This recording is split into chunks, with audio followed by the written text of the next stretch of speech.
Hey, we'll be discussing some heavy topics during this episode, including abusive relationships. Listener discretion is advised. Please take care.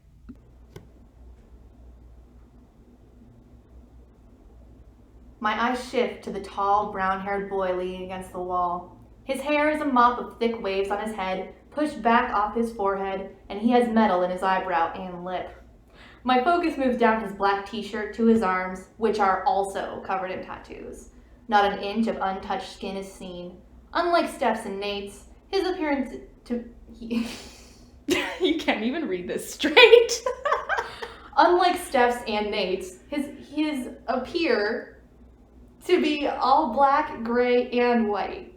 He's tall, lean, and I know that I'm staring at him in the most impolite way, but I can't seem to look away. I expect him to introduce himself the way that his friend did, but he stays quiet, rolling his eyes in annoyance and pulling his cell phone from the pocket of his tight black jeans. He definitely isn't as friendly as Steph or Nate. He's more appealing, though. Something about him makes it hard to tear my eyes from his face. I'm vaguely aware of Noah's eyes on me as I finally look away and pretend I was staring out of shock. Because that's what it is, right? Sure. Gosh. So today we're discussing that train wreck that Grace just read. Don't mind me. Yep. After by Anna Todd. We're going there for our first episode. Just for fun. Purely just for fun. So where should we start?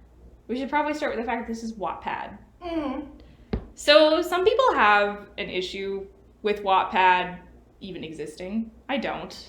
I feel like it, as a concept, is a great gateway for new writers. There's no real, cap for ability or cap for accessibility except for, internet. They're not going to stop you from publishing something that's actually awful or anything, which, publishing companies will. So, you just won't get a contract. Exactly. But, that's not going to stop you from reaching some level of an audience or, even just getting feedback on your work that a lot of people don't. It is a good thing in general.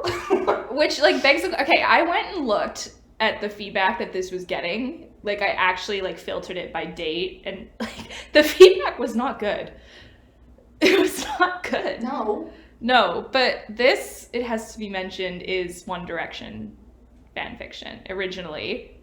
Same way that 50 Shades was apparently Twilight Saga fanfiction, and then to be published, they changed the names.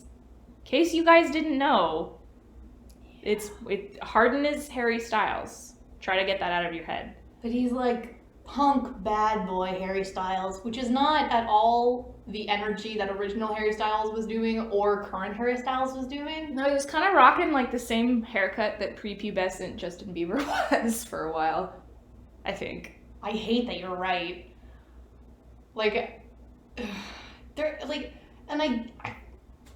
That's definitely part of the appeal of fan fiction, even if it's real person fan fiction, is just the idea that you can take this character or person and do whatever you want with them and make them fulfill all your fantasies, which is clearly what this is trying to do. These are not my fantasies, personally. Well, this shouldn't be... I will get into this later, because if I start going off now, I will go off for 40 minutes. These should not be anyone's fantasies. We can push back on that later, but just as a little, tease, fantasy is so different from real-life expectations, I think. So, this can be your dream boy, but don't ever try and fulfill that dream. Yeah, just keep it inside. It doesn't need to be real. It can stay a fantasy because it's awful. Yeah. We should do Grace's Minute. Ooh. So Grace's Minute is where I challenge Grace, who has a lot of thoughts, to be summarizing the plot in a minute. And it's okay if she doesn't do it. It's just a challenge. Are you ready? Is the pressure getting to you? I mean, not for this book specifically, because I feel like this book is the kind of thing that could be summarized so easily in one word or one sentence. What shit? But I can try and extend it to more than that, because there is just so little to this story, even though it goes on for almost 600 pages. Yeah, and then when you consider that after we fell, I think is like 800 and something. And That's not much actually happens. Yeah, that's too many for nothing. Yeah. Are you ready? Yes. 3, 2, 1, go. Tessa comes to a new school and she's good girl virgin. But she comes to school with her high school boyfriend, who is still in high school because he's baby, which is why she's still good girl virgin. But her roommate is bad girl, and then her roommate has a bunch of friends who are also bad girl, bad boys. And one of the friends that she meets at a party, because they're all playing Truth or Dare, is Hardin. She doesn't meet him at the party, but that doesn't matter. Doesn't matter for my summary. Halfway through. Oh no. But yeah, they meet at the party, and then someone's like, I dare you to kiss her, and then she's like, LOL, no. And then Hardin ends up like still seducing her, and then they fall in love, and she like does sex things with him for the first time, and then at the end it's the big reveal that like, oh no, he did it as a bet, and now she's mad, even though he does now have feelings somehow, but I don't think he has feelings in the book, he just has them in the movie. 5, 4, 3, Sad. 2, 1. You finished like 5 seconds early. That was really good. I'm really proud of you. I tried. I'm surprised that you thought I would take longer for this. Again, this book, like, it's 600 pages of nothing happening. It is all manufactured drama that can be skipped over when you're just trying to get the plot summary across. Well, yeah, but I mean, like with me, like this inspires so much rage, even though nothing happens in it. Yes, absolutely. Yeah, so what should we talk about first? I think we should so the main character is Tessa. We should talk about our characters before we get into the plot. Sure. Tessa is moving to a university in Washington, which is called Washington Central. I don't know if it's a real university, and it doesn't matter. And if it is, that sucks because Anna Todd gave it a horrible name. And her mother is Carol. Tessa has some daddy issues. Her daddy left when she was quite young, and it's implied that he was at least verbally abusive to her mother. And so she's there. This is the difference between the movie and the book, because I think in the movie she is an economics major, whereas in the book she is an English major. I don't know why they changed that, but it is such a weird, stupid choice, because everyone will ask her what her major is and she'll be like, oh, I don't know, econ? But there's literally no reason for that, because like she still takes all the same classes that she did presumably in the book that she does in the movie, including like meeting Landon at a specific class and like having that English class with Hardin for some reason. We will get there, but basically this is a huge moment in Tessa's life because she's been saving up money. This is the plan that she's had in place, or rather her mother has had in place with her for several years now. And then when she gets there, as Grace said, we meet Hardin. Hardin is our typical bad boy. He has tattoos and piercings, and he wears all black, and he desperately needs a haircut. And the cherry on top is that he has a British accent. So basically, this is like the average teenage girl's panty melter fantasy, I would say. Yeah, which like kind of boggles my mind, because Anna Todd was not a teenager when she wrote this, and yet like this idea of hot bad boy feels so like 12-year-old me or like 13-year-old me being like, oh my gosh, I just want a bad boy with like so many piercings and shit. But like she gets so intense about his piercings, it's kind of crazy. I had to wonder. I was like, okay, do you have like some sort of fetish for piercings or tattoos? Because they're continuously mentioned like ad nauseum. Like they're the reason that Tessa's mother does not like Hardin initially. Literally, that's it. Yeah, fucking Carol. Yeah, fucking Carol, who wore high heels to move her daughter into her dorm. Yeah. So that's Tessa's mom, and then we have Noah, who, to me anyway, is a untoasted, unbuttered, white bagel. You give as him a bagel? human. You Yeah. give him bagel status. Yeah, but it's not toasted or buttered or anything. He is, like, just dramatic enough. Well, what do we don't really know anything about him other than that he's Tessa's boyfriend. That's it. He's a good boy that's designed to get dumped, and it's so obvious that it's, like, annoying. Because, like, that's, like, even without having read this book, I am so deeply aware that all of these characters, like... Well, you've read enough chunks of it that Yes. you've effectively read it. Exactly. And all of these characters are just designed to be there for specific plot points or, like, designed to do a specific thing to, like, fulfill a role that if it was a well thought out character or a well thought out story, it wouldn't feel so manufactured. Like, it's not even an ethical question for this book writing that it is just uncomfortable how obvious it is that it's a book and that it's made up and that it's, like, bad. Like, these characters being so two-dimensional just makes it that much more hard to get through. Yeah, and I would say that Noah's reason for existence is that he's supposed to be Hardin's opposite. Like, Yes. He's blonde, he's got blue eyes, he wears light-colored clothes, he's small, whereas, we got Hardin, who's, like, dark hair, dark eyes, tattoos, wears black. But all still a this. white boy. Yeah, there's literally a moment where someone teasingly says to Noah, "I like your sweater," and he's like, "Thanks, it's from the Gap." And, like, no shade to the Gap.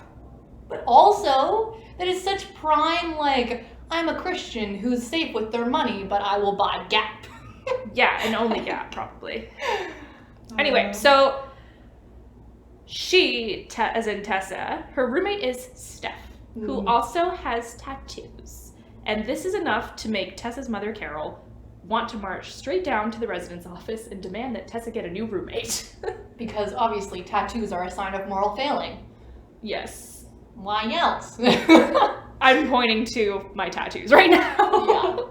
Clearly I have moral failings. Mm-hmm. So, okay, so Tessa goes to her first day of school. Mm-hmm. And in her first day of school, she has, I think it's a economics class. It doesn't matter. And she arrives half an hour early and sits in the front row. And there's someone else there who is also half an hour early. And it is Landon, who, how is Landon at this? He's no different than Noah. He's got about the same dimensions to his character. He's not, but also in the movie, I wanted her to end up with him so badly. Well, he has a girlfriend. He does? Yeah, he's like super in love with her. It's a whole thing. Well, you don't meet her in the movies. Fun fact. Oh, you might meet her in the third one. I haven't watched that one yet. But the fact that there is I don't know. Okay. I know. They also, apparently they recast, like, literally everyone but Tessa and Hardin and someone else. So, like, it's barely even the same movie. But still, I love Landon with all my heart. He is milquetoast, but he is, like, also his own character in the same, like, in a different way, because, like, we know that he likes to be to class early, and he is, like, supportive and kind to Tessa in a way, like, to counterbalance Hardin, because he's clearly trash. And then, plot twist, step siblings, that was fun. Yeah, so that comes in a bit later, but yeah, so they become good friends, and Landon does go through a journey of some kind, I think. Yes. You could argue. Anyway, so then they end up in English class, and who else is in this English class? Hardin. Doesn't really matter at this point, nothing happens. Tessa goes home, Steph tries to convince her to go to a party, but Tessa doesn't do that, because it is time to get down and start studying. And this is very nitpicky of me, but girl, the first day of university is syllabus class. Mm-hmm. Nobody teaches anything on the first day. There's nothing to study at that point. I don't know why. It's just one of those, like, little things that just kept adding up that I was like, this is just unrealistic. Because, like, I don't think, like, if a professor had the gall to teach on the first day, I think people would get up and walk out. Like, especially the first day of first year. Like, I get it for an honor seminar or something. Like, I've definitely known people to have reading lists over the summer for an honor seminar in, like, fourth year.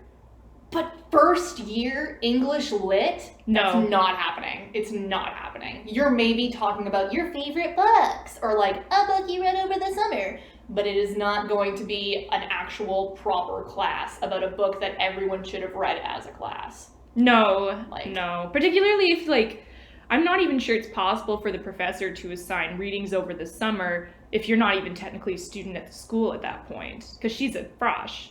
Exactly. Side note, I just thought of this. It doesn't describe any, like, orientation week activities. Because I can't speak for anyone else, but my frosh week was an alcohol-fueled mess of parties that were supposed to be dry. Oop. Mine were not. We had stupid stuff like cheer off in the courtyard among all the houses, and then like off-campus people had their own team. That was super cute. And like my house did a movie night, I think, maybe. And there was like icebreakers and stuff. Like it was definitely a lot of like, this is supposed to be dry, but it's not. But not for my house because we were the quiet kids. And they also they were like making it rain with condoms.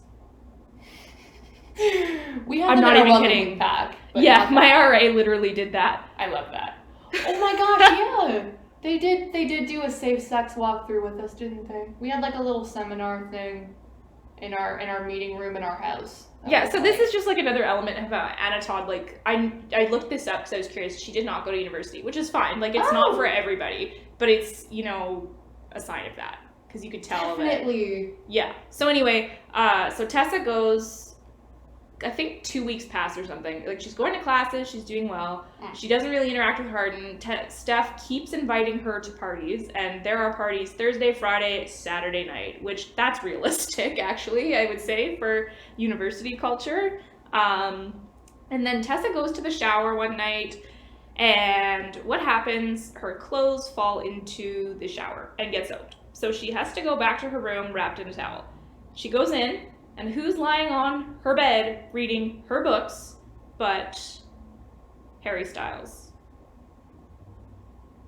So, Hardin. And she asks him to leave so she can get changed. And he's like, I'm not looking. And she's like, that's not the point. Can you please leave? And he says no. And for some reason, she gets changed anyway. And he says that he's not looking, but like, he's, what is he, like 19 or something? Yeah. 19, 20. He's looking. I'm sorry, girl. Don't kid yourself. I mean, okay, but it's also so funny that you say don't kid yourself because that's literally what he says in the movie. Oh yeah, don't flatter yourself. I'm not flatter yourself. Like, oh, that was perfect, actually. He has the worst accent. Like, it's his natural accent, but it's so bad. Are you ready for me to blow your mind right now? Hero finds Tiffin played child Voldemort in one of the Harry Potter movies for like 3 minutes. That's so funny. Wait, he's not the one in the foster house that's like, He is, that's him. bad things happen when I talk to snakes. bad things happen to people who are mean to me. You're Is that welcome. normal? You're never gonna be able to watch those the same way ever. Grace is on the floor. Oh, it's so funny. But it's also just like, it just tracks so hard, you know? Like, truly that was Hardin Scott's childhood, was pretending to be Voldemort. Like, he would not, he would always choose the wrong chosen one narrative. I bet money on it because he's so subversive. He's so cool. I don't know, I hate him. Like, do you remember what he's reading in the book? Because he's reading The Great Gatsby in the movie. There's like a couple books that they bring up, because I know they bring up Wuthering Heights. They quote from it extensively. And Pride and Prejudice. Pride and Prejudice. In And class. Gatsby as well. Yeah. Because they keep bringing up that Wuthering Heights quote, which is something about, I'm misquoting here, so like don't write this down, but whatever our souls are made of, his and mine are made of the same thing, or something like that. Oh my gosh, yeah. And it's like so annoying because I am also a big slut for Byronic heroes, and like that's what we're trying to pull with Hardin here. And like I feel like, and obviously I have also not read Wuthering Heights because I'm not that level of lit major, but like I feel like it's more acknowledged that he's an awful person in Wuthering Heights. Maybe. Also, don't quote me on that. And, like, no one does that in a fulfilling way with Hardin, even though he also sucks a lot. Yeah, like Heathcliff does go through like some kind of redemption a little bit. Yeah. This is up for debate, I know, but Hardin does not come out looking good at the end of. Anyway, we're getting ahead of ourselves. So I knew this was gonna happen. So Steph comes back and says, "Tessa, come to a party at the frat house." And before Tessa can answer and say no like she normally does, Hardin says, "Oh yeah, she'll never go to a party." And then Tessa, of course, has to say yes, right? And if you guys have ever been to a college party, you are mostly scantily clad, drunk, like you don't dress up, is what I'm trying to say. And Tessa puts on her best church dress. I'm not even kidding, says it's her best church dress. It's a nice, like, red velvet type thing. And then Steph is wearing, like, some kind of low-cut bodysuit, which, like, girls, wear whatever you want, whatever makes you feel confident. But the point is that I'm making here, she sticks out like a sore thumb and has clearly never been to a college party. And she says, "I'm not going to drink." Fine. Good for you. So she goes to this party and surprise, surprise, she starts drinking. I think she has one beer and she's lightweight and gets drunk from that, I think. And at the party, we meet some new people. We meet Molly, who is I would say, how would you describe her? She's like the stereotypical... She is a skank, as Tessa wants to remind us. Tessa literally calls her a skank. We're not calling her a skank. And why is she a skank? Much. Because she has pink hair and she's sitting on a man's lap. Yeah, and she also, wears tight skirts and tank tops, and, like, maybe you should say that for the weekend, but, like... And a lot of eyeliner. So much eyeliner! Oh my god. Basically, I felt attacked by this book. I would imagine. Because, like, for those of you guys who don't know what I look like, I wear a lot of eyeliner. Grace is nodding. But it's my thing. I have tattoos and I have lots of piercings. And so, I hate to think of what Anna Todd would think of me. Tessa would definitely call you a skank. Oh, probably. Mm-hmm. I also just, like, want to mention, as a non-drinker who has been to college parties, no one is forcing you to drink. Like, no one pressures you. It is such a made-up thing that I feel like is a, old wives' tale that they tell you at Christian camp to, like, make you scared of going to parties. Like, no one is wasting their $6 beer bottle on someone who doesn't want to drink. Yeah. Like, you have to find some pretty awful fucking people if they are so determined to get you fucked up that they're going to be wasting their beers on you. Like, I can't express enough how made up, like, that was as much as this whole scenario is just so takes me out of it. Like, the moment she got pressured into having this beer with, like, such little needling, but also the fact that Zed wasted the time on it at all, just threw me so hard. I was like, this is where it's really true that you have not attended a party ever. So Zed is supposedly Zayn Malik. So he's someone else that we meet at this party. And we also meet Jace, who is apparently a tattoo artist. Yeah. And we also meet Nate, who seems like he is interested in Steph.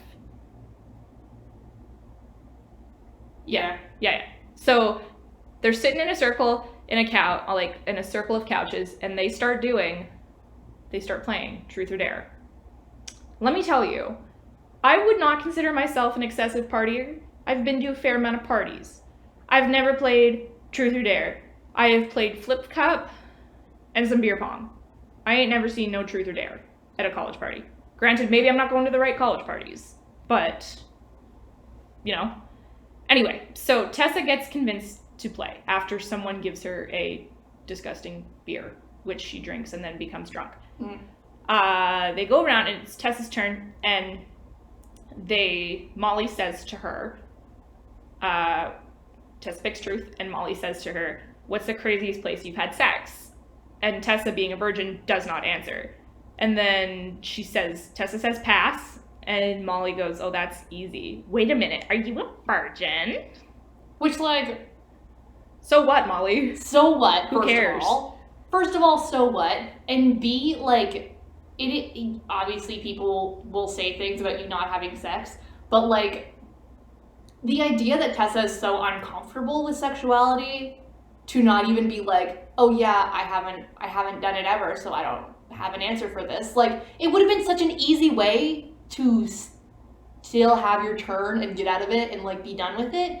But just to be so deeply uncomfortable with yourself as a virgin, like you can just exist. To like not even say anything, just foolishness. Also, going back to what you said about you have to find some pretty shitty people that will force you to drink, I feel like this is another one of the situations. Like, It is. maybe it's just that I was lucky to have a really good group of friends, but if I had said to them, yeah, I'm a virgin, there is no planet where they would have said to me, like, oh, are you a virgin, in a judging manner. Yes. I don't actually, I don't, there's no way. Literally never met a person in my life who has been like, hello, you're a virgin, especially because she's a girl. Like, not to pull that card, but especially because she's a girl, it would be so much less of like a thing TM, except for Molly's a skank. So, of course, it's so funny. Like, it's just...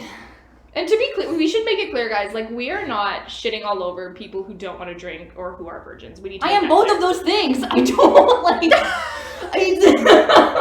I do not have ground to stand on to shit on people for this. Like, it is just so frustrating to think that this is how those people are treated. Like, is that what people have genuine fears about? Like... Oh, this is the thing, though. I don't think people are really treated that way.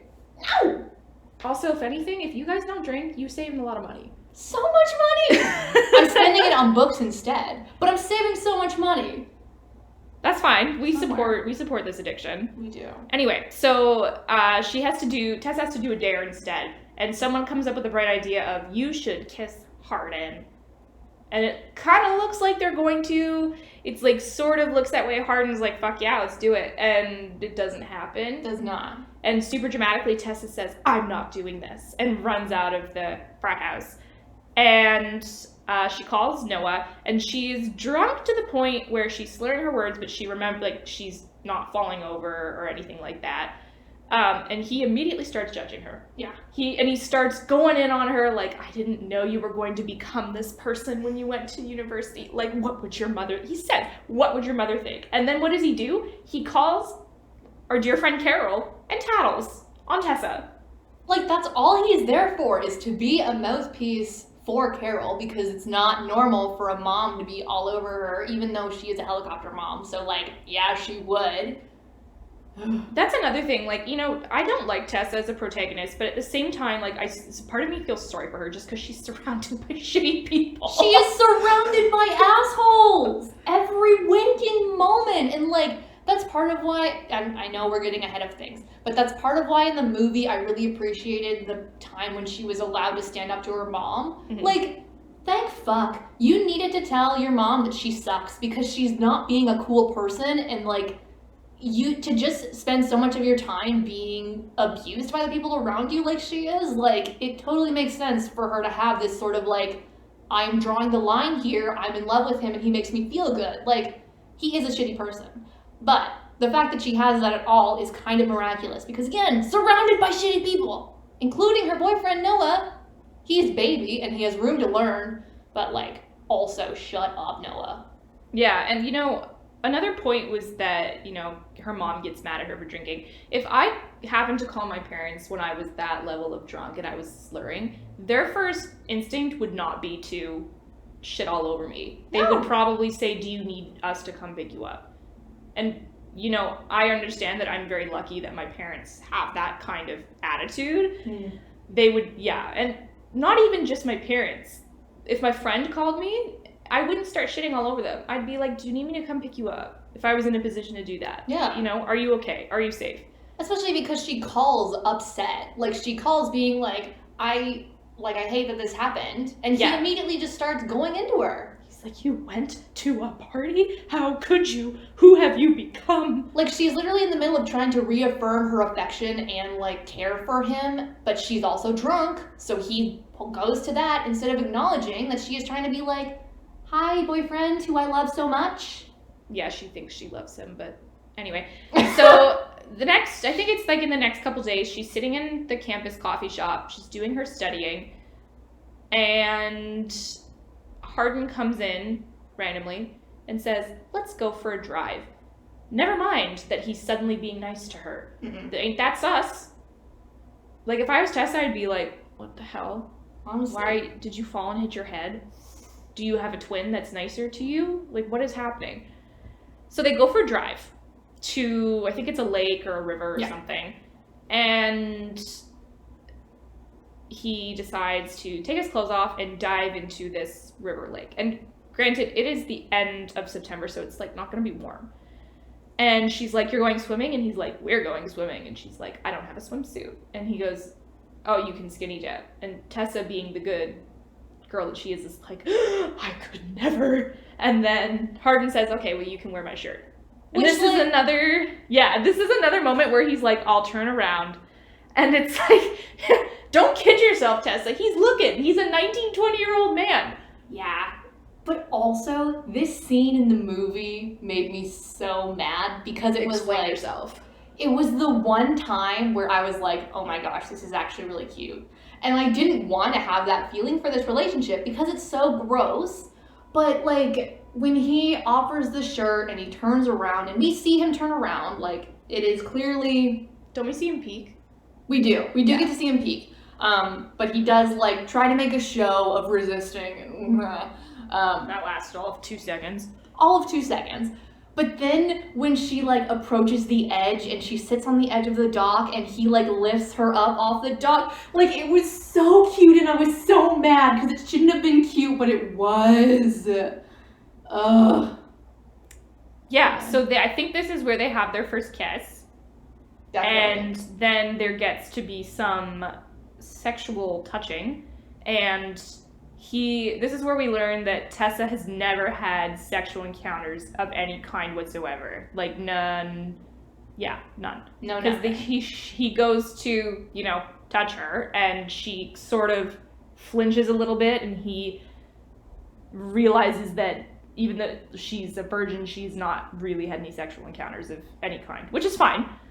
So she has her first orgasm, I think, and it's like a life-changing experience for her.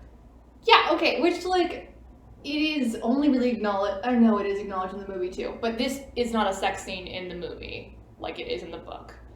So, like, they have that sort of conversation later, but the idea of the whole, like, I'm the first person to ever give you an orgasm, including yourself, is always so gross to me.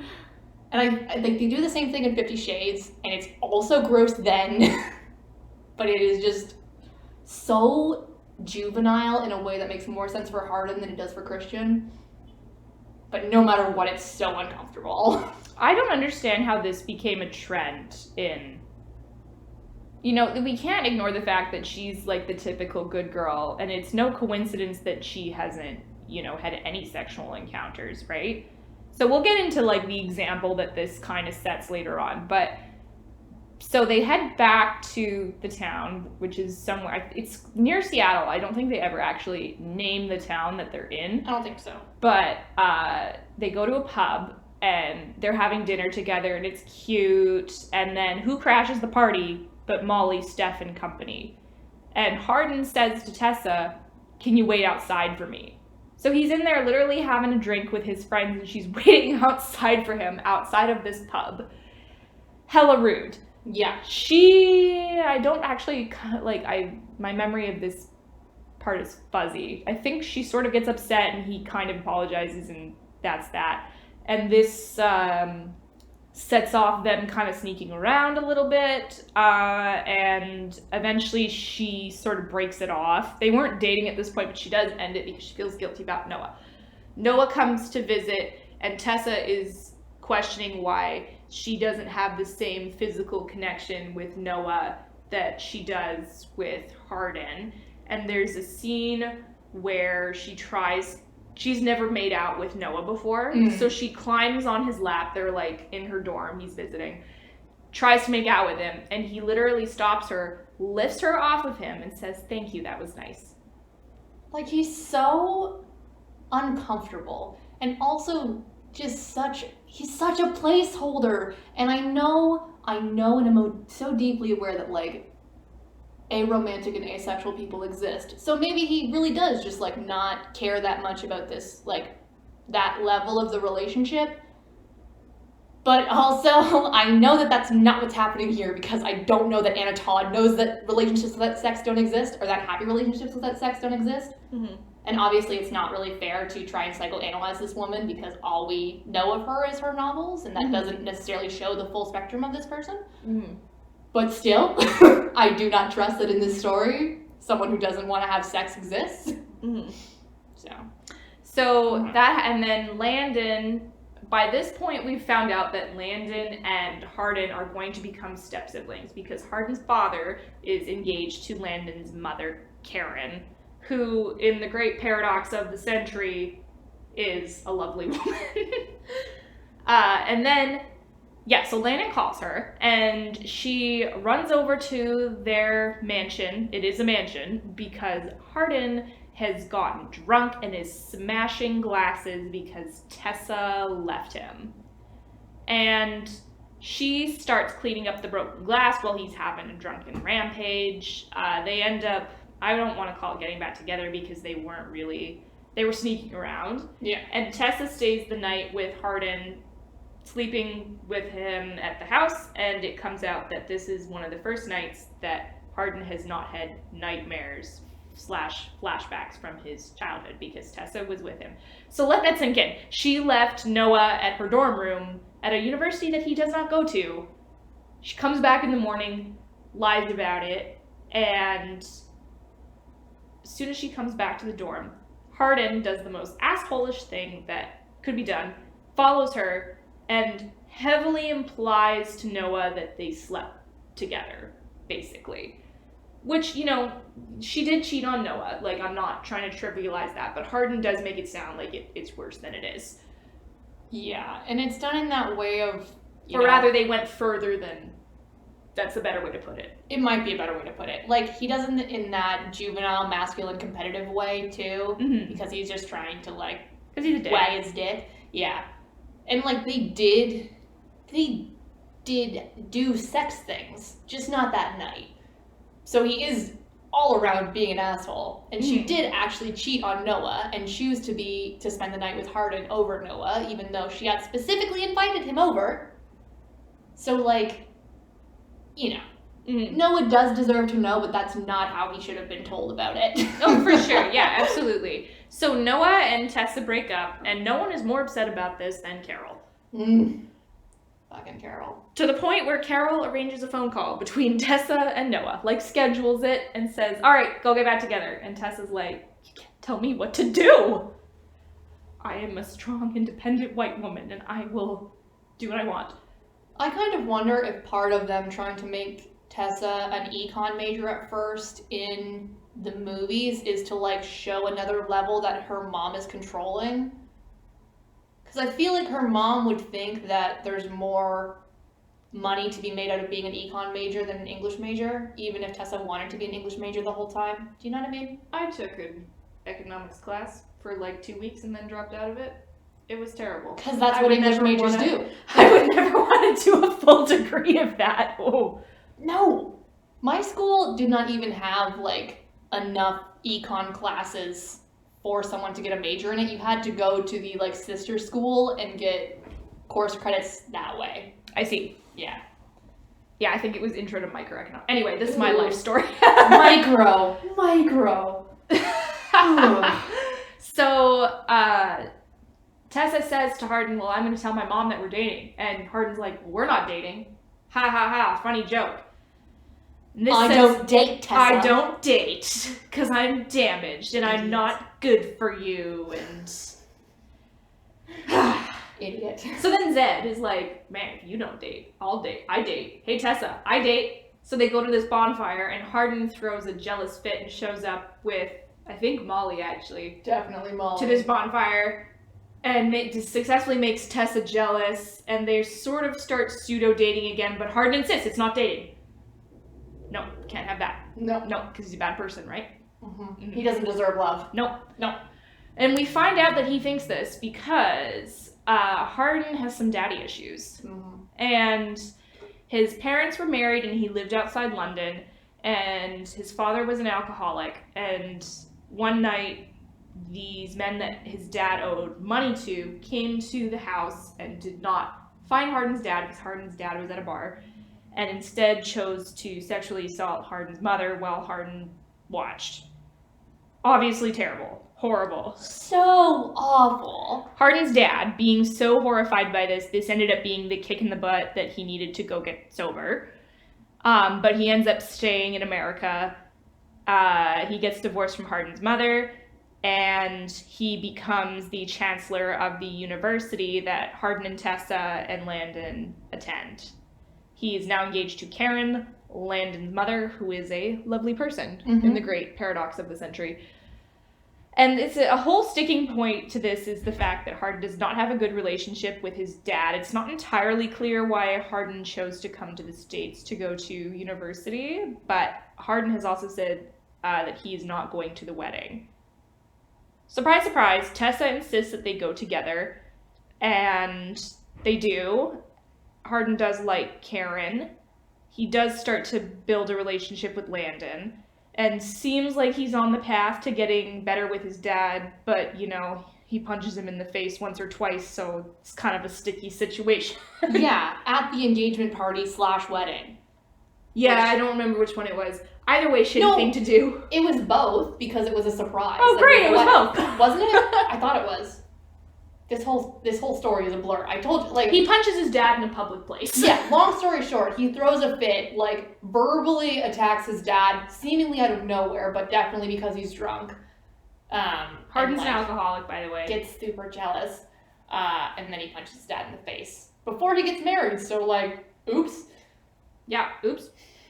Anyway, so this is what we mean by nothing happens in this book. Like, it's a constant cycle of Hardin and Tessa. Tessa's like, we're dating, and Hardin's like, no, we're not. And Tessa's like, yes, we are. And Hardin's like, no, we're not. And then they have a huge fight, and then they can't live without each other, so they get back into their pseudo-dating thing, and it's a constant cycle. And so eventually, Tessa convinces him to be in a committed relationship with her because Hardin realizes, I guess, that Tessa has changed him and put his family back together. Grace is making a face. Because it's such bullshit, and, like, I want... Because, again, I am a slut for a bad boy. I understand the appeal of bad boys, especially in books and movies and stuff. Like, no one will love a bad boy more than me. But he's so fake about his redemption every single time, especially in the books, that I just can't stand it. It makes me so mad. It gives bad boy love interest a bad name, that he never actually gets better. Because that's the whole appeal of the bad boy, is you fixed him, go you. But also, we don't. So here's the problem, though. When they end up in a committed relationship, he ends up acting more like a shithead. Oh, he's awful. Controlling who she can and cannot speak to, not allowing her to go to parties when she wants to hang out with Steph, who actually seems like a nice person at this point. So cool. Yeah. I love Steph. She ends up doing something in the third book that's pretty shitty. I know. But at this point, we think she's a nice person. Yes. Yeah, stuff like that. He's very controlling, very possessive. Tessa's mother finds out that they are dating and says to Tessa, you will break up with him right now and get back together with Noah, and if you don't, I will stop paying for your residence at the university. And Tessa is an out-of-town student, so she needs that. Hardin pipes up and says, move in with me. It's been like 2 months. It's not even Christmas yet. And so Tessa says to her mother, fuck you, Carol, and moves in with Hardin. Tessa does not have a job. Neither does Hardin. How can they afford this apartment? I don't know. Doesn't matter. No. So they're in this apartment. Things are going, well, not great. Tessa says they're going great. We say they're not because Hardin is like we said, a possessive asshole. Yeah, as well as they ever go, because he still comes home drunk. All the time. Smashes stuff. He smashes stuff. He is disgusting to her in ways that she does not deserve, even if she is kind of shitty. Like, he's just so awful, so consistently. It's not good. And later on in the other books, when you get inside Hardin's head, it's so much worse.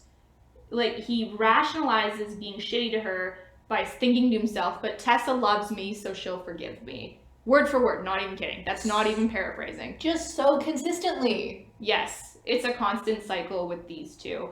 And Tessa gets pretty insanely jealous as well, but when she tries to control Hardin in the same way, he flips out and goes and gets drunk, you know, as a healthy person does. That was probably my favorite part of the second movie, was showing how awful Tessa also is. Like, it is very clear that she has changed after this relationship with Hardin, because she's now just as bad as he is. And, like, For sure. she was always bad in her own way, because, you know, purity culture ruins people. But she is now bad in a different way. And it's, like, kind of spicy. Like, the Awfuls are together, and we hate that for them, but also thanks for not dating me, you know? And Hardin has this nasty little habit of beating Zed up every time Zed speaks to Tessa. No joke. All the time. All the time. And so Tessa does lose her virginity to Hardin. And I won't go too much into detail, but the sex scenes are not well written, nor are they realistic. Because a big important part of them having, like, penetrative sex is that it hurts. It hurts for her in a way that makes me so sad. And, like, it is an important point that she bleeds on the sheet. This is a plot point. We're not just being disgusting, guys. Like, this is a plot point. It's an important plot point. And again, it kills me.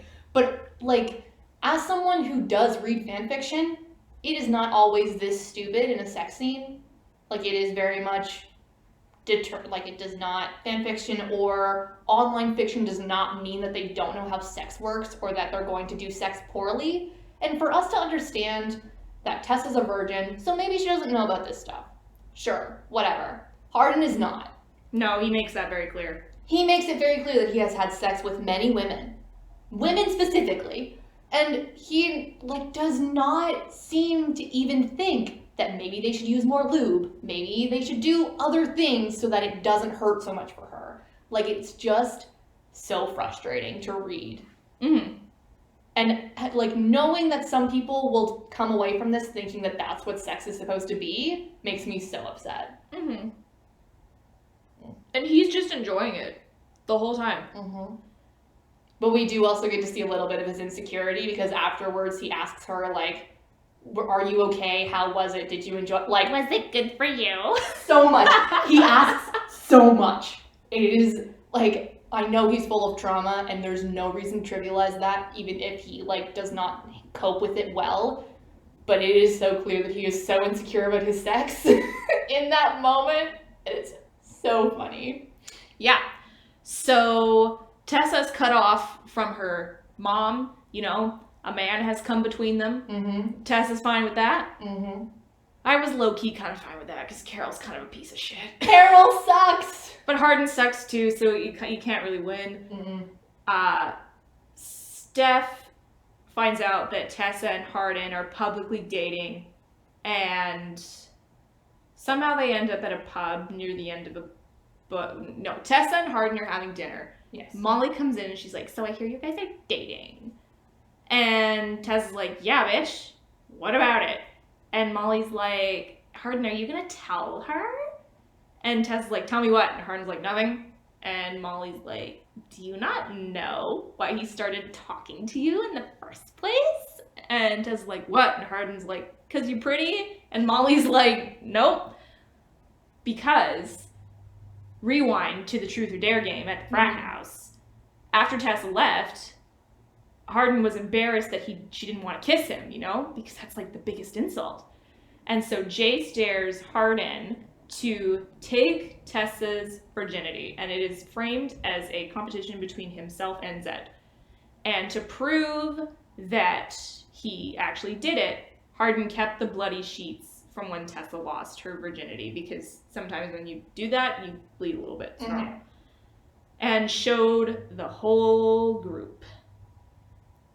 Tessa is understandably upset. Okay, I will say, much as she's shitty, I understood her being upset in this moment. Absolutely. Especially because, like, in the book, the sheets being in the back of his car and him promising that he will deal with them is, like, a big point. Like, yeah, she's like, what the fuck end. are you doing? Why do you want these? In the movie, it's not so obvious that this is a problem. But it is still a problem because it would be one thing if he actually fell in love with her, ended up doing this, and then didn't follow through and show proof, quote unquote, that they had done the sex. But he does, showing that he does still care about this bet and that he doesn't necessarily consider her feelings over winning this bet, which is still gross. But in the movies, it's not as obvious that that's where he's at emotionally. It seems to be more that he, like, you know, he is very insecure. So he would still try and show off that big champion thing to his friends, even if it is compromising his relationship with Tessa. So when she is upset in the movie, it does not feel nearly as earned as it does definitely in the book, because what the fuck, Hardin? Just real quick, what the fuck? Yeah. Like, and so she runs out of the pub. She's crying and upset, understandably, and he gets on his knees on the lawn of this pub and is crying and saying, I love you, I've never loved anyone before. And that's where the book ends, pretty much. Side note, Anna Todd is horrible with them cliffhangers, folks. Yeah. If you like these books, make sure you have the next one ready to go next to you as you're finishing the one before, because they are all cliffhangers. Every single one of them. Which, like, I gotta say is kind of how serialized fiction is, like, designed to be written. Like, there isn't usually a defined end in a lot of fan fiction or fiction that's posted, like, weekly. Like, it is hard for them to wrap it up. Because that's not how you've been writing it the whole time. And that's not to knock all of serialized fiction, because obviously some people do manage to do an ending, but it is clear that she could not really do that, and that she obviously knew that there would be more to this story, because it got really popular and it got lots of attention, so why wouldn't you want to continue it? It got over 1 billion reads. So that's after. I have to say, my problem with this book as a whole is that you and I'm 23, almost 24, and you are also 23. No. I am 23 or 24. I'm not confident right now. 23. I'm 23. I just did the math. What? Are you okay? Yes. I have a fall birthday. So I was always not the same age as my classmates in, like, different ways. Yeah. So I have never been confident on how old I am, up to and including a birthday in my childhood where people would ask how old I was turning, and I was like, I don't know, 5 or 6? It was 7 or 8. That's when I couldn't remember. It was a whole year going, because that was around the same time that I learned that the year began in January, not September. Because, you know, school starts in September. So I was like, yeah, this means beginning of the year. No, it does not. I didn't know this. Listen, I come off as very intelligent now because, like, I don't know, reading. But I am low-key kind of an idiot. No. Deep down in my heart of hearts, I am a bit of an idiot. No, you're not. Aww. Absolutely not. I don't mean that in the mean way. I mean in the way that I never remember how old I am until I do the math. Anyway, we'll have to tackle this later. We are adults with English degrees. Yeah, so you and I, as 23-year-olds, have the maturity and wherewithal to read this and somewhat enjoy it for the ridiculousness of it, but we understand that it's ridiculous. We understand that it is not realistic. I have a real problem with like a 14-year-old reading this, because like we said, Hardin treats Tessa horribly, makes fun of her clothing, makes fun of her past, calls her Teresa, even though she has said, my name is Tessa, makes fun of Landon and her friends, and, you know, I'm sure I'm even glossing over it now. You know, I'm concerned about, like, a 14-year-old reading this and being like, oh, so every time that my boyfriend is mean to me, it's fine. He actually loves me. He actually loves me. Yeah, Hardin usually tries to make up for his shitty behavior after he's gone on a drunken rampage by saying, oh, I love you. And then it's fine. I feel like it's worth mentioning that, like, this story is obviously, you know, it's in the adult section at the bookstore. I presume it was 18 plus on Wattpad. I don't know if Wattpad actually does that, though. They do, but I mean, like, the problem with Wattpad, it's like anything, right? Like, yeah. You know, on the internet, like, you can log into it and no one's the wiser. I will say that I got the after series from my bookstore has a very small new adult collection. Yes. New adult is a big fat asterisk in any bookstore, library, whatever, because it is a newer genre that's intending to be like marketed towards that early 20s, late teens age. When you're transitioning out of teens, which is like a whole other conversation, because transitioning out of teens going right into adult literature can be kind of confusing and you struggle with where to go. So I don't have an issue with the new adult genre as a whole, but yeah, I've seen some people call this a young adult novel, and I really don't think it is. No. Nor should it be. And I will also say that, like, even if it isn't intended for 14-year-olds, as you say, anyone will hit yes, I am 18 on a website. Like, it does not usually actually stop anyone. And it is also not going to stop people from hearing that this story is popular and picking up a book. Because, like, the library is not going to stop you. The bookstore is not going to stop you from picking up a sex scene-filled book as a teenager. Like, it's just not what their models are designed for. It's not up to the cashier or the librarian. Exactly. But it is definitely worth mentioning that this is marketed to, like, teen-ish. Like, the movie was PG-13.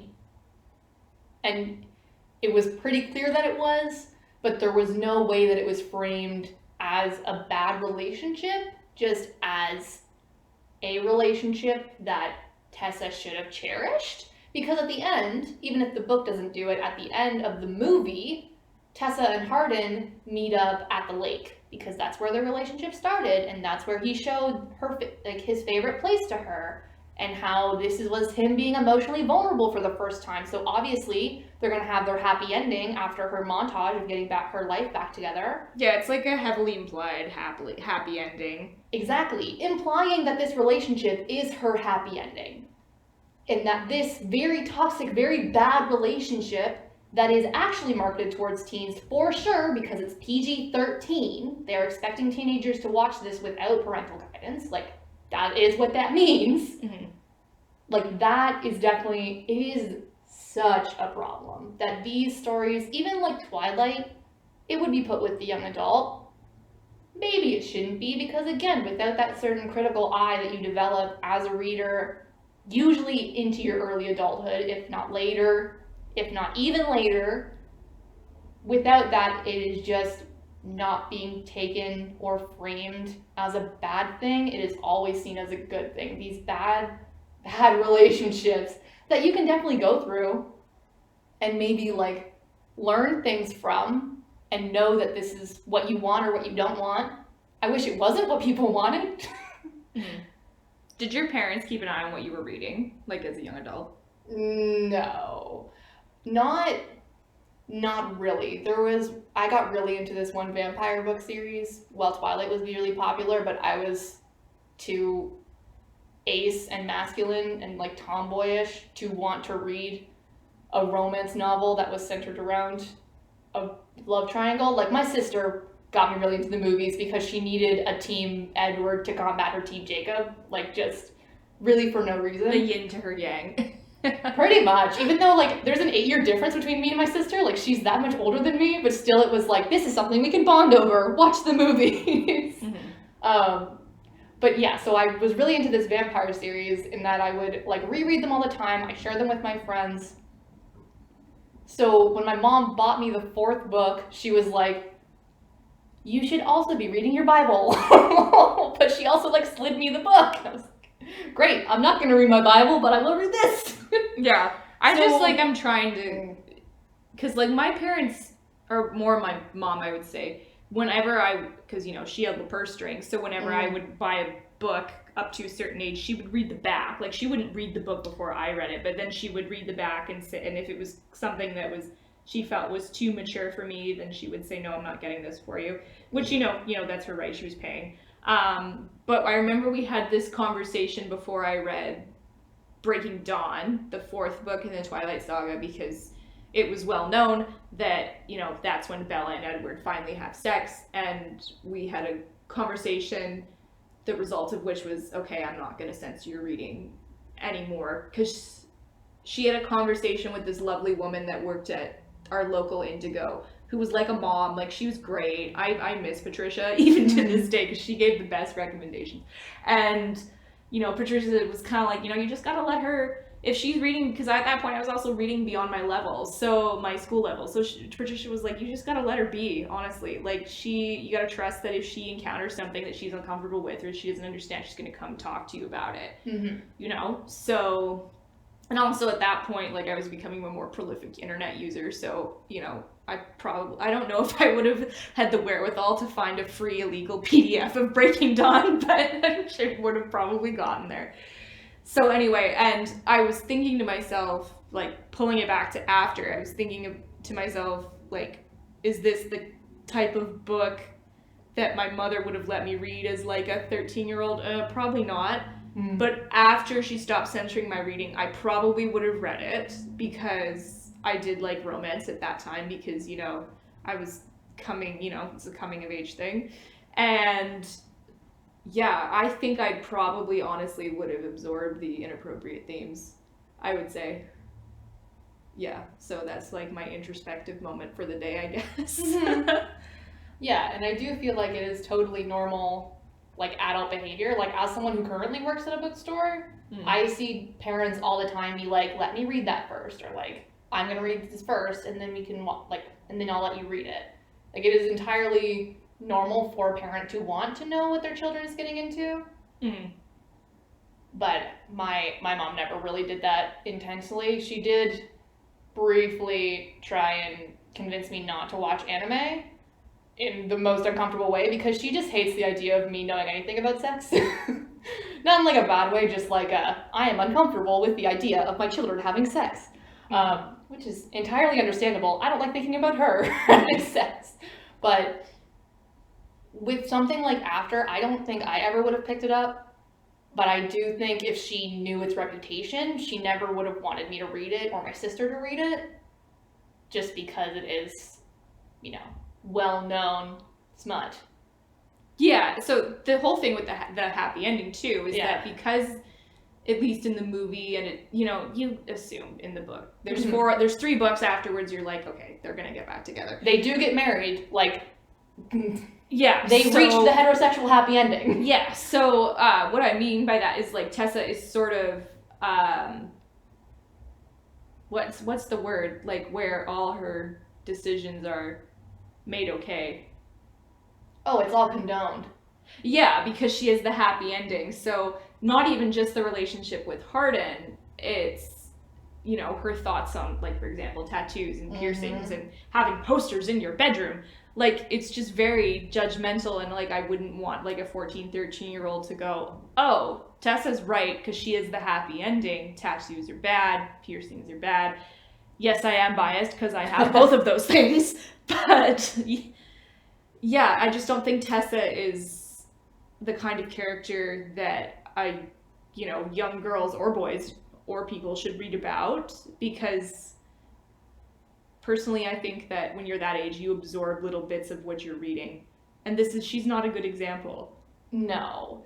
And it is really important that all of their behavior is condoned, and it's framed as okay, it is framed as acceptable. No one ever pushes back against her consistently calling Molly a skank, or her perception that tattoos and piercings make you a bad person, because here are all her examples, all these shitty people around her. Yeah. Even if Noah and Carol also suck and they don't have tattoos and piercings, or they don't do all of these things, like, that is never acknowledged properly, except by Tessa, like, flipping shit at her mom that one time for being a bitch and not accepting Hardin. Yeah, well, I was going to say, the only person that does push back on Tessa's decisions is Carol, and we can't even rely on that because Carol's a piece of shit. So... And I feel like Landon does a little bit too, eventually. Landon gets to fight Hardin at one point to be like, you're a piece of shit. Not that it actually goes that well. No, because he's not our hero. Landon should be our hero, but he's not. There is 2 smaller bonus books about him and his girlfriend, Dakota, because that's a mini plot point that his girlfriend is following her dream of being a ballet dancer in New York, and she comes home to visit him, and it's cute. But I mean, Landon does push back on it, but he comes at it from the perspective of, I'm your friend and I'll support you no matter what. And because she keeps choosing to get back together with Hardin, he just sort of is a spectator to the carnage. Which sucks for him and sucks for us, because if we're trying to, like, agree with anyone or see anyone as a good person, like, it'd be nice if they did good things. Absolutely. So the other thing too that I feel like, I like Landon, but there are moments where I don't think he's a good friend. No. Because he doesn't, if you were in that type of relationship and you've gotten back together for the 7,000th time, I'd probably come to you and say, like, hey, Grace, maybe this ain't for you because you cry yourself to sleep at least twice a week. Exactly. Although I will say, I had a lot of friends in high school who were in awful relationships, and even, like, I would almost always be like, I don't like your boyfriend, because I was willing to say that as a teenager. And it got to a point between me and my friends where they would say, well, he doesn't like you, or shit like that, because when you're in that kind of relationship, it is so hard to get out of it. Mm-hmm. But I do feel so strongly that Tessa could have gotten out of this relationship with Hardin. Like, it was not that kind of abusive relationship. He was creepy and would show up Stalkerish. so stalkerish. So it would definitely be a lot of fighting, but she, like, and not even to victim blame, she is just also such an awful person that this is the kind of thing that she wants. Like, especially when you get into the second book, she is, like, thriving on the drama with him. Just a little bit. Yeah, and I think also, not to get too psychological with it, but she, comes out and says that her mom is not super affectionate. She didn't have her dad. She doesn't have any siblings. So the only loving relationship she has had, really, is with Noah, and even that is, like, clearly not emotionally fulfilling for her, which I understand. But then when Hardin offers her some form of affection, even if it's peppered with, cunty behavior, she jumps at it. Yes. So in that respect, I don't really blame her, but she also doesn't make an effort to help herself, I guess, is what I'm trying to get at here. Mm-hmm. That's why I really want to emphasize, like, she is also a bad person. Like, she is in this awful relationship with Hardin, who sucks and is deeply traumatized and is coping with it by projecting or, like, just pulling this shitty behavior on her, and she just consistently deals with it because she also does not know how to handle this. But, like, there comes a point where she knows what's happening, and she keeps going back to him because he's just so dreamy, and he loves her so much. And there's points where she will she will partake in behavior that she knows will set him off, to set him off. Like, there's a moment in the second book where she gets upset with him for going to hang out with Jace, even though Molly was there. He wouldn't let her go with him. And then a couple weeks later, when they go to this New Year's party at the frat house that she has to drag him to, she gets so mad about it that she kisses another guy, and inevitably Hardin punches the shit out of him. And she does it to get a reaction out of him. And, I had, even through the first book, I had, like, a shred of sympathy for her because I was like, you haven't known any different, and that you're surrounded by shitty people, so I kind of get it. But when you start doing stuff like that, it's not a good model. It's not a good example. And, if I knew Tessa in person, let's just say we were friends, like, we would never be, because, like, me, I wouldn't be able to handle that. I would be like, you, need therapy, and you also need to be single. Yeah, like, really badly. She really needs to understand who she is without these people controlling her all the time. Yeah. Because she is just moving from her mom being super controlling to Hardin being super controlling. And as much as, like, Noah was a vehicle for her mom to be super controlling, so, like, he never really had that sort of power over her, which makes me kind of wish she had invested a little bit more into that relationship, even though it was clearly going nowhere. Like, you're allowed to date more than one person. So it's really just a bad time for her that we all have to sit through, and she never acknowledges it really as a bad time, except with, like, offhanded comments that never get resolved. And then she also becomes a bad person. Like, after, because it's after she had this relationship with Hardin, that she's a whole new person. It will never be the same. Never be the same. And It is clear that she is an entirely new person. It's not for the better, though. It is not for the better. Can I just like get super nitpicky for a second? Yes. On the back of all the books, they have hashtag Hessa, and I like made the Mean Girls comment of, stop trying to make Hessa happen. It's not going to happen. Stop. Should I actually read the back of the book? I Oh feel my like I gosh, should. it does. That's so funny. It's even in a like different color font to make it very clear that this is a thing you should be doing. Yeah, look at this. So before we close off our discussion, I will read the back. After, life will never be the same. God, I don't think I'm going to be able to get through this. Tessa is a good girl with a sweet, reliable boyfriend back home. Shout out to Noah. She's got direction, ambition, and a mother who's intent on keeping her that way. But when she's barely moved into her freshman dorm, when she runs into Hardin. With his tousled brown hair, cocky British accent, tattoos, and lip ring, Hardin is cute and different from what she's used to. But he's also rude. To the point of cruelty even the back of the book says that he's cruel. Oh yeah, he's rude can't. boy. He's rude boy. For all his attitude, Tessa should hate Hardin. And she does. Until she finds herself alone with him in his room. Something about his dark mood grabs her, and when they kiss, it ignites within her a passion she's never known before. Duh, you're like 18. He'll call her beautiful, then insist he isn't the one for her, and disappear without a word. Despite the reckless way he treats her, Tessa is compelled to dig deeper and find the real Hardin beneath all his lies. He pushes her away again and again, and again and again and again and again and again, yet every time she pushes back, he only pulls her in deeper. Tessa already has the perfect boyfriend. I mean, he's not that perfect. So why is she trying so hard to overcome her own hurt pride and Hardin's prejudice about nice girls like her? Unless, could this be love? Anna Todd's After Fanfiction racked up 1 billion reads online and captivated readers across the globe.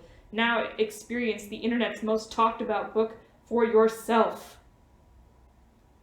Oh, the drama. Yes. Oh, the drama. So we thought that we could go on the Goodreads page for After and pick some of the highlighted reviews. So we picked a 5-star and a 1-star review. I will read the bad review if you want to read the good review. Okay. So this bad review is from Evie, and it starts, "Whatever our souls are made of, his and mine are the same." This appears as a quote from After. This appears as a quote from After. I just can't even. My fuck-a-meter exploded with this. Emily Bronte would be choking herself to death if she were alive. So really, to those who believe this book is well written and Todd has a way with words, better to know this lovely quote belongs to Wuthering Heights. You know what? Fuck this. Fuck the industry, fuck the media, fuck everything that promotes abusive behavior as something romantic and appealing. As something women have to put up with in the name of love. As something women deserve. As something women must strive for. As a woman, as a person, this makes me sick in so many levels. Especially due to the fact that nowadays most teens believe such behavior is okay after reading so many books that romanticize manipulative, abusing bastards. This definitely needs to stop for once. And what about the mediocre writing? The fact that there's no plot whatsoever apart from an abusive relationship and make-up sex? True. Is this the literature we want? Is this the literature that will survive? The legacy will leave for future generations? Oh, I didn't even think of that. Oh god. That is concerning. As a future editor, this disgusts me. Congratulations, Evie. It annoys me and it also saddens me because I can't understand why things like this are being published. You can still make money by selling quality books, but apparently quality doesn't even matter anymore. And some readers do not care about it either, as it seems now, which saddens me even more. Thank you, Evie. Honestly. I like Evie. I feel like we would like Evie. Yeah. Do you want to Seems like read a good lady. Rachel E. Carter's good review? Oh, Rachel. All right. Before I get started, I do like that she's self-aware about this. Yeah, throw all the popcorn you want at me. I can't explain it. Well, yes, I can. This book never fizzled out.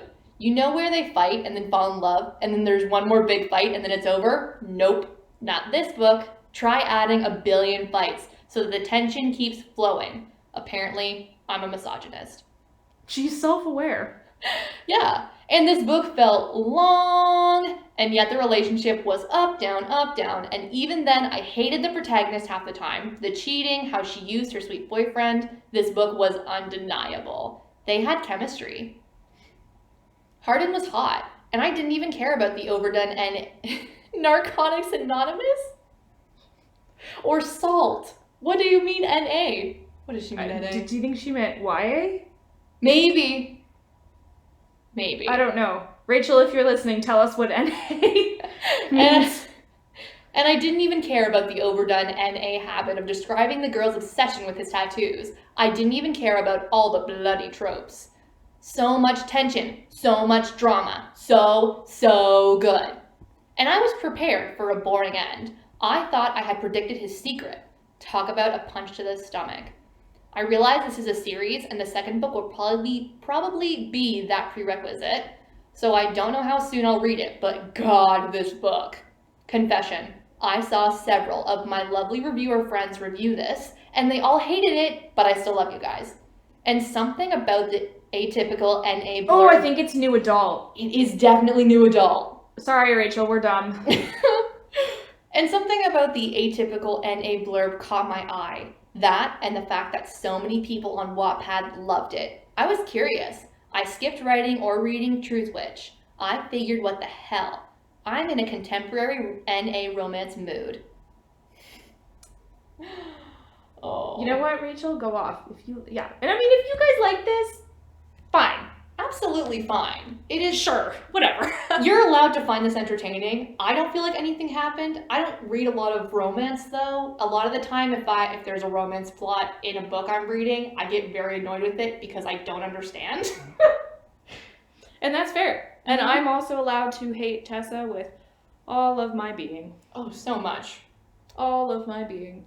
So that is our review of After. Do you have any closing thoughts for us, Grace?